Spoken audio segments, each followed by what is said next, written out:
बिस्मिल्लाहिर्रहमानिर्रहीम। अस्सलाम वालेकुम नाज़रीन, आप देख रहे हैं हमारा यूट्यूब चैनल एसपी मार्केटिंग। तो दोस्तों, आज हम आपके लिए लेके आए हैं ये 2 मरला शॉप्स हैं, यानी कमर्शियल प्लॉट्स हैं और इनका डायमेंशन जो है ये 20 बाई 23 की डायमेंशन है।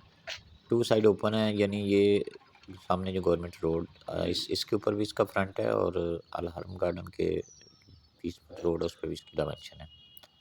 तो दोनों साइडों पे ओपन है। ये 2 मरला शॉप है और बहुत ही मुनासिब प्राइस में। इसकी जो आस्किंग प्राइस है ये 18 लाख है और बहुत अच्छी डील है ये। 2 मरला कमर्शियल शॉप यानी कमर्शियल प्लॉट है और टू साइड ओपन है ये। एक साइड इसकी अल हरम गार्डन के अंदर है और दूसरी साइड गवर्नमेंट रोड के ऊपर है, अपोजिट सेंट्रल पार्क। तो बहुत ही मुनासिब प्राइस के अंदर ये कमर्शियल प्लॉट हमारे पास मौजूद है।